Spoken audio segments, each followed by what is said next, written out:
Oh, sure. Like Okay. this You here install it. is one of those live CDs, which you can boot off of, installed to my hard disk, and it runs just like any other operating system. You just change which boot disk. Absolutely. I've actually installed this on my hard disk, so I don't need to have a CD in the drive to make that happen.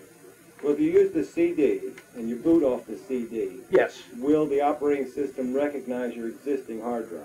It depends upon how it's formatted.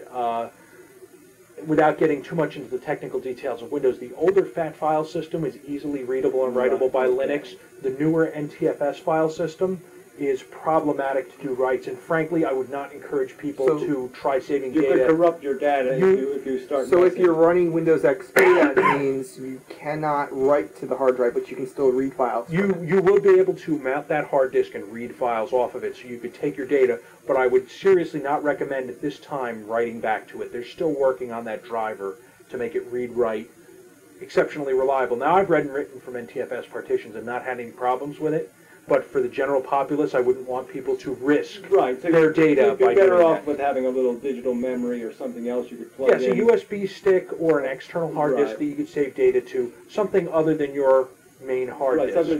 Now, I got a question. Sure.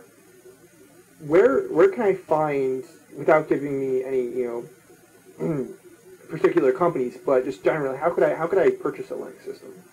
Purchase a computer with Linux, or yeah, just purchase it the disk? pre-installed, because I don't want to have to deal with, figuring it out. This is one of the problems with the Microsoft monopoly that we talked about before. Many manufacturers are not very willing to sell systems with Linux on them. At this time, if you go to Dell, you can get some Dells pre-configured with Linux. You can get Lenovo laptops pre-configured with Linux, with SUSE Linux, I believe. You can also, if you want a laptop, there's a company called System76.com that you can buy pre-configured laptops from them. And this is these are just examples. I'm not endorsing any of these companies. Well, let's say if there's a website or someplace somebody could go where they could, let's say they were thinking of buying a certain system. Yes. Could they find out information about its compatibility with the versions of Linux? Some manufacturers may provide that. I can't say I've seen it be very prevalent. The nice thing about these live CDs is if you walk into a store like a Best Buy, you say, okay, I don't really want to run Windows, but I'm just going to buy my computer locally. You can take one of those live CDs, stick it into one of those machines, see if everything works the way you like. Right. And then make your decision on buying your computer from that. I imagine there's different chipsets, different configurations in computers that would make some computers more compatible than other computers. Yeah, some things work better than others. It would be a good idea to check with your manufacturer and ask. And frankly, if you're planning on running Linux on your machine, and they say, we don't support Linux, we don't want anything to do with you, they're probably not the right people to buy from anyway. I'd look around, if you check some of the search engines and what have you, there are manufacturers that cater to people that want to use Linux, but because Microsoft puts restrictions on people, generally, unless they're big like a Dell or an IBM, Lenovo, if you want to sell Windows and Linux, you get a really lousy price on Windows. Or at least that's how they used to work. I don't know if they still get away with that, but they used to do it that way. So it's tough. You don't find a lot of people selling both, but that situation is improving over time. I think actually all the major manufacturers are actually selling Linux on desktops and laptops now. Are they really? Dell, Lenovo, which was IBM. Yes. They're all they either have desktop. They may not have both, but they have one or the either or both. Yeah, be cautious about your pricing though, because a lot of them will charge more for a Linux system. You can very easily put Linux on it yourself. So what you could do is look at the system that they have configured with Linux, buy it without Linux, and put it on if they charge a premium for that. You should get some kind of benefit for purchasing an operating system that was basically free. Yes, so you would think you should, but it doesn't always work out like that. What about compatibility with size-wise? In terms of the operating system. Let's say if I had an older laptop, say if it had a 3 megabyte hard drive or something, say if it had processor speed of say 600 megahertz.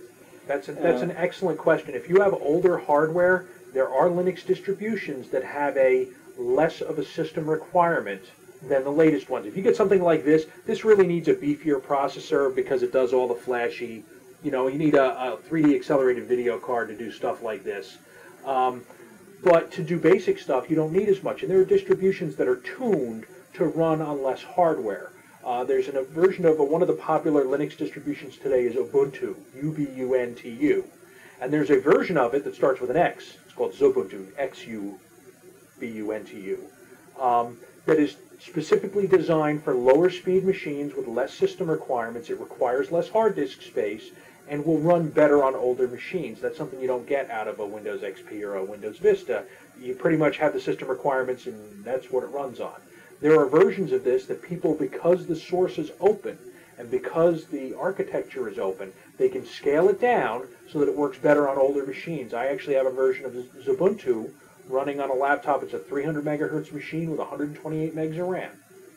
Is it a blazing fast machine? No. Nothing will ever make it a blazing fast machine, but it's perfectly acceptable to use that machine the way it is, and that machine is well below the requirements that will make an acceptable Windows machine. For specific duty, you know, that might be very, Absolutely. you could take hardware and get more years out of it. For web and email, it works fantastic. You know, it works with all the newest web standards. Well, and theoretically, having an operating system, too, that you could actually run off of a disk. Absolutely. If you had a CD disk on an older hard drive, you could essentially dedicate your hard drive for storage, yep. and you know, have your operating system you know, not be consuming system resources in that sense. Well, I typically wouldn't recommend that because running off the CD is usually considerably slower. Right. But some of these smaller operating systems, I mean, there are some like Puppy Linux which take less than 100 megs out of a 300 right. gigabyte, 300 megabyte hard disk. That still leaves you plenty of room for applications, or almost as much as you were going to have anyway. And it's 100 times smaller than any Windows application. Right. It's a lot smaller and a lot less